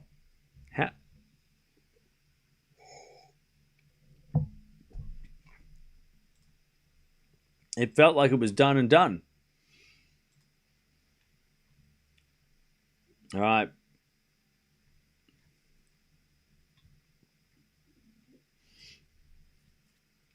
Zverev has said Sinner is the worst matchup, but Sinner is unavoidable if he wants the title. Yeah. Look, the best... Already the best things happened, right, for Zverev. With Alcaraz out, it means that he is 100% avoiding Sinner until the final. So that's the first, good thing that's happened for Zverev, is that with Alcaraz out, he is guaranteed number 2, which he's guaranteed to avoid Sinner until the very last match. So that's good. But now it's like, okay, first of all, we have to see how Djokovic looks, because Djokovic at this stage hasn't even played a clay match, so we don't even know if Djokovic is a threat to the French. We're just basing it off, who he is. But he might come out and play terrible in Rome, and then we're like, oh, Djokovic is severely underdone, and he doesn't look like he's going to make it to the second week, right? We don't know. We don't know what Djokovic is going to bring. We're just going off like, his who he is, right? We're going, well, it's Djokovic. Of course he's making the semis. But we got to see what he looks like next week first. And then obviously all those names I mentioned. And when the draw comes out. But yeah, first thing that's gone right for Zverev is that Alcaraz has gone out so he can be second, which means he avoids Sinner.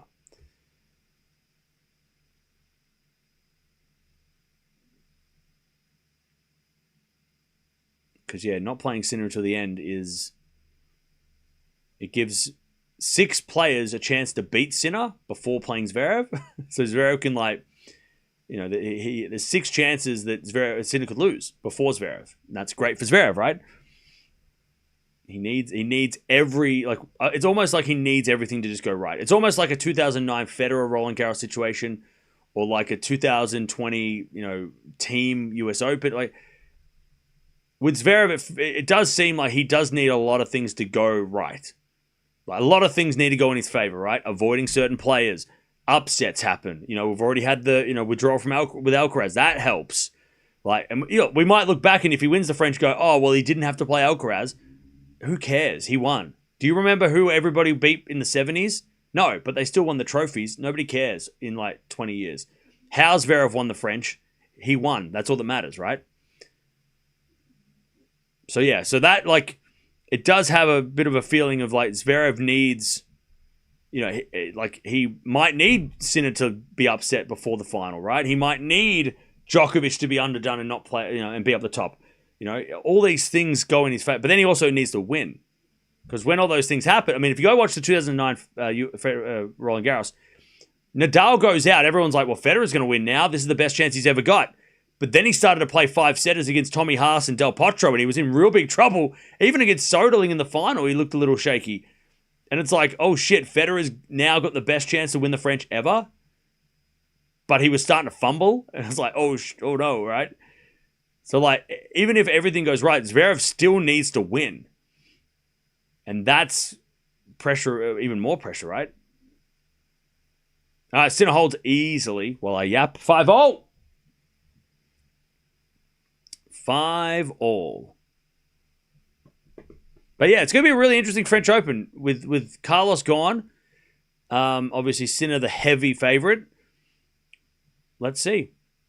Let's see what happens. I mean, if Sinner did somehow lose before the final, I mean, that would throw things into chaos, right? Who knows what would happen? All right, 5-0. As Norrie serves the fault, second serve. By the way, after this, we've got Fernandez versus Andreeva. As Norrie 15-love.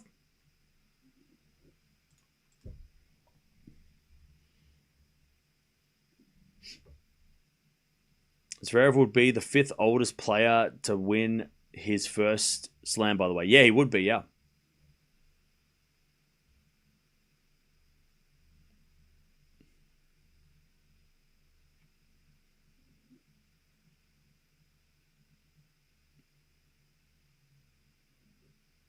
All right, backhand to backhand rally. Now forehand from Norrie. Into the Sinner backhand. Norrie backhand goes wide, and it's 15-0.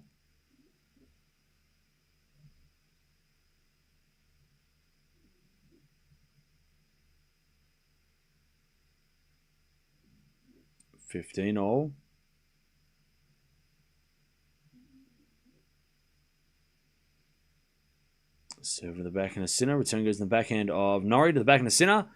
Norrie with a forehand goes long. 15-30. 15-30.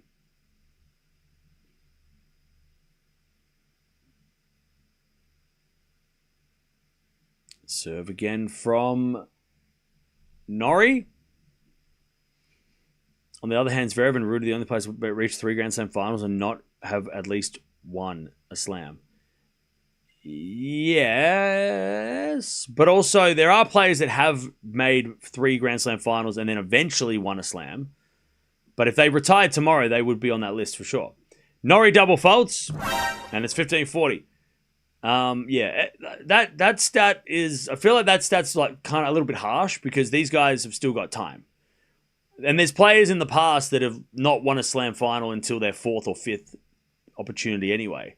So I feel like it's a little bit tough to be like, oh, they're the only players not, but they also are active, so we can't, like, they're not, you know what I mean? Like, I think that's a bit of a harsh stat. Because there are players that have been in that situation before and then they won one, right? 15-40. Serve to the backhand of Sinner into the forehand of Norrie. Sinner with the backhand in the forehand of Norrie. Sinner backhand on the stretch. Norrie with the point because Sinner hit it long. 30-40. Murray won a slam after 3 finals. Lendl 2. But they were younger. Well, yeah. Ruud's like 26. So Ruud's not that old. Zverev's almost 30. So that is tough. I tell you, we're not even talking about Casper Ruud winning this year's French Open. How much, actually? Second serve, 30-40. Where's Ruud fall in the favoritism for French? Because he's playing, I mean, he looks healthy this week. He looks like he's fine. Forehand on the stretch, into the backhand of Norrie. He shanks it. It lands in. Forehand from Sinner to the forehand of Norrie. Sinner forehand again in the net. Ooh. That forehand was not it by Sinner, and it's back to deuce.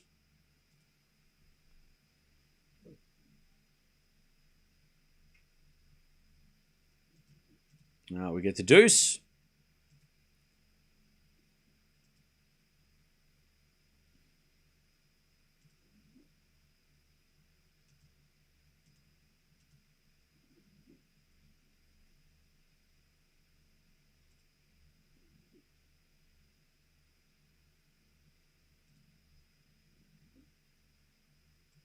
All right, so Rude and Hoda are both have the best chances apparently. That's interesting. All right, Norrie backhand up the line. Sinner gets it back with his backhand into the forehand. Norrie. Sinner with a forehand off the tape. Norrie up the line, forehand to the forehand of Sinner. Norrie backhand.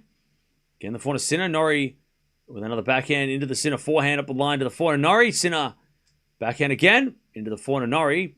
Norrie hits it long. Advantage Sinner. Advantage Sinner to get the break.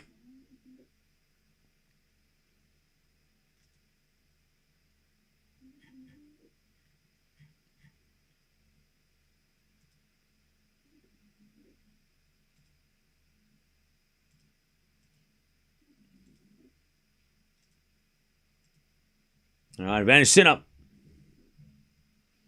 Serve is a fault. Second serve.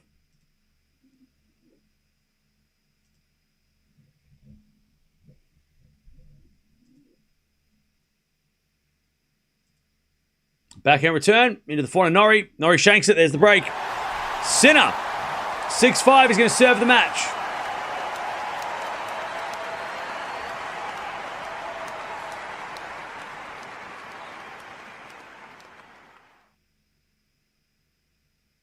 All right. Serving for the match.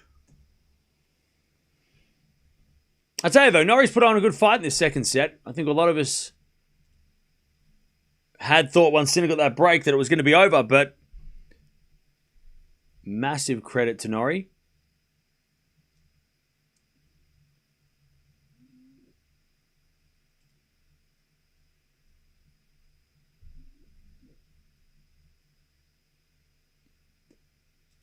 It's for keeping us entertained. Now, we've got about 20 minutes until we got the next match come up. So, we'll eventually get to that as well.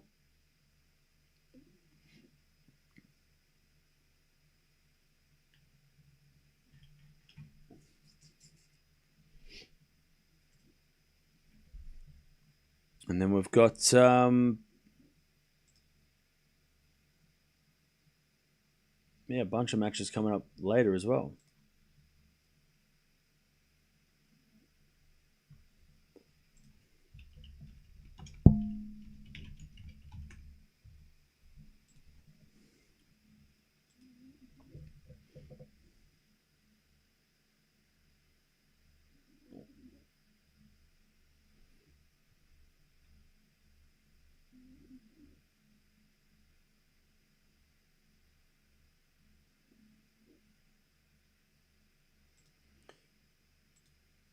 All right. Here we go. Sinner serve for the match.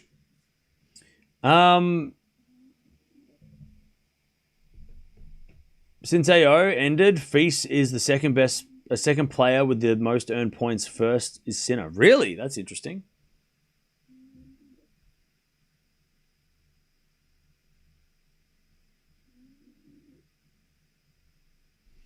Anyways. Forehand in the net from Norrie. Oh, sorry, backhand in the net from Norrie, and it's 15-love. Wow, Feast with 1,600 points, Alcaraz 1,600, and Zverev 1,500. That's interesting.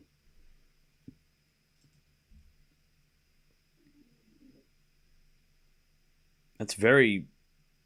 I wouldn't have picked that. That Feast is the second best player since the Australian Open. All right, return goes out by Norrie. And it's 30-love.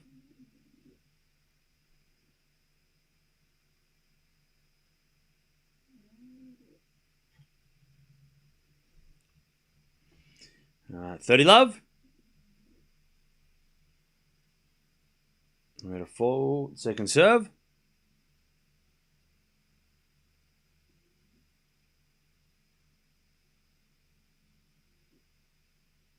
As the return goes into the forehand of Sinner, but Sinner's drop shot goes wide. 30-15. Strange drop shot. Not great execution. 30-15.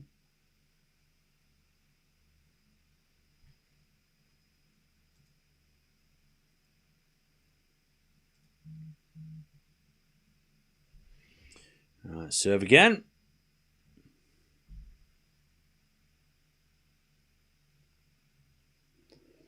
As a return goes to the net by Norrie, and it's 40-15.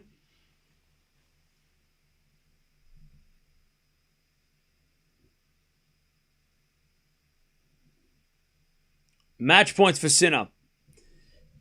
Norrie's put up a good fight in the second set, but Sinner has just been a little bit too good at the end here. It got Norrie broke. Feast wins? Wow, nice. All right, forehand goes in from Norrie. No, it doesn't. Sinner wins. He takes it out in straights. It was a tough second set, but he gets it done. And he is into the quarterfinals. Feast just won as well. Feast just got it done as well. So there you go. So Feast into the quarters. Sinner into the quarters. Hoda has already overtaken Fonseca already. In what way? In the rankings? Hoda is 34 in the rankings. Fonseca is 29. How do you mean? All right. Feast only broken the one time. Jeez, that is solid. Solid from Feast. But hey, as a person who owns Echeverry, he did his job this week. He got over 100 points, so not mad. But great for Feast. Love that. Love that he keeps it rolling. So Feast is going to take on the winner of Lehechka Musetti. Ooh. So rematch, right? Because he's played Musetti and Lehechka this year, right? He played Lehechka in Miami, and I think he beat Musetti in Barcelona, right? So yeah, rematch. That's a great little matchup either way. And then Sinner is going to play the winner of Hoda or Capriva, who are coming on later. So that is the situation. And they're all playing tomorrow. So Capriva and I think Hoda Capriva's coming on after the Andreeva match. And then we've got, what do you call it? Lehechka Musetti, I think, is coming on now. Maybe. Is it? Is it coming on now?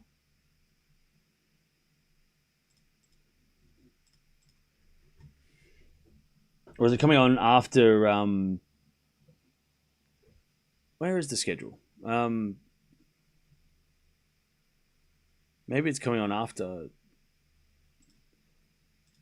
ladies match. No, the ladies match is on center court. Oh, no, it's coming on now. Feast, yeah, after Feast match. So it's coming on now. Yeah, it's coming on now. All right. So let's go through some stats. So 8.8 performance rating for Sinner. Not his best. I mean, below his average, but still 8.8 is pretty ridiculous. 7.6 for Norrie. He dropped off a lot at the end. He was pretty good. He was sort of floating near Sinner in performance rating at the 5-all, but then fell off right at the end. Just completely lost it when he got broken. That was it. 18 winners, 27 errors from Norrie, 21 winners and 18 errors from Sinner. Sinner with a lot of forehand errors, 9 forehand errors and 7 backhand. So, yeah, a little bit error prone, a little bit, but we know that Norrie does draw the errors out of players. 8 aces, 1 double fault for Sinner. Sinner only lost 6 points on his first serve. He did only got broken once from 1 break point, which was the one that got Norrie back into it. He broke 5 times. He broke Norrie 4 times, including at 5-all.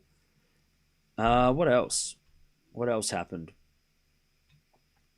Norrie with the 5 aces and the 4 double faults, but that's no surprise. He's not really known for the serving. Yeah. 10 forehand errors from Sinner total. And 8 winners on the forehand. So the forehand, I mean, he did hit some really even towards the end there, he hit like a forehand halfway at the net. So his forehand is a little bit, I wouldn't say it's sharp enough yet. He won 7 out of 10 points at the net, Sinner, so that was good. Drop shots weren't great either, which was a bit weird. Like, he was going for some drop shots, but they really weren't hitting. The volleys were good. The drop shots were okay. Interesting to see that he was hitting the drop shots all in the same area to the forehand of Norrie, like a short drop shot onto the Norrie forehand. I guess to kind of like draw Norrie in to try and hit a forehand. He went for the drop shot literally the exact, like 7 times he attempted drop shots. Three of them won the point, 4 lost the point. But he was going like in that like forehand side service box or the left-handed, so like the ad side service box every time. So interesting.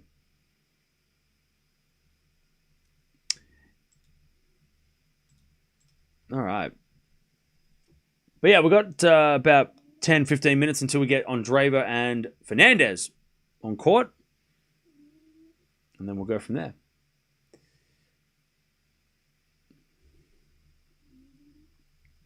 Fees up to 18 in the live rankings. Oh, really? That's awesome. Love that.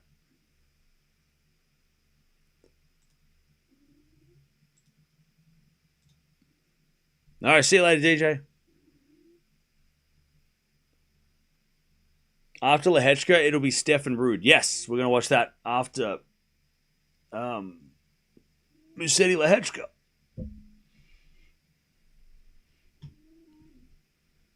Yeah, Feast has got no points to defend. Yeah.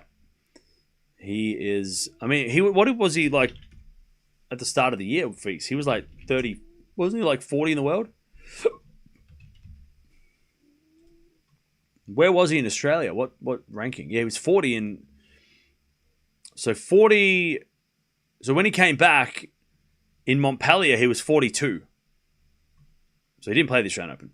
So yeah, 42 in February, and now...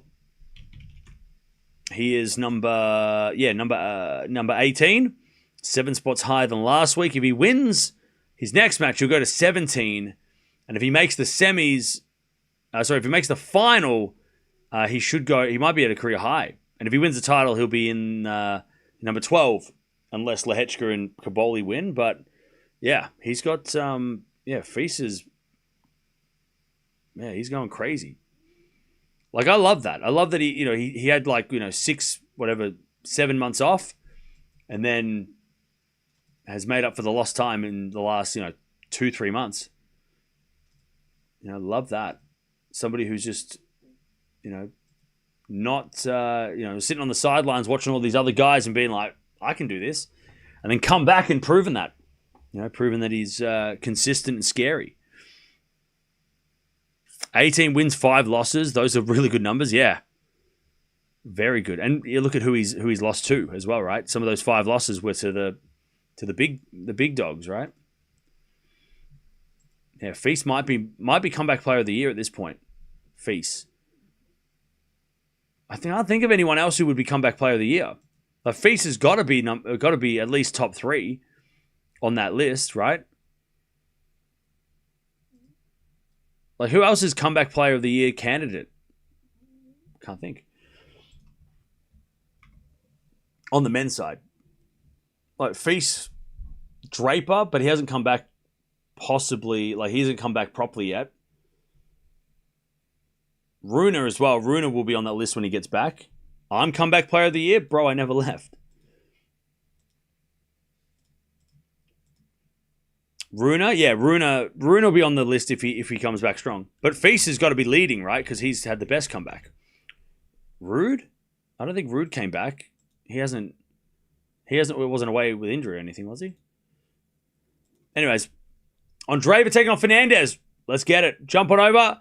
And we will be back in about 5-10 minutes to watch that one. But Sinner gets it done. 6-2, 7-5. He takes out Norrie in straight sets, and he's into the quarterfinals. He'll play tomorrow, and we'll keep an eye on who he's going to play, because he's going to play the winner of Kopriva Hoda. Well, that's actually coming up later, so we'll keep an eye on that later. But women's quarterfinals start next.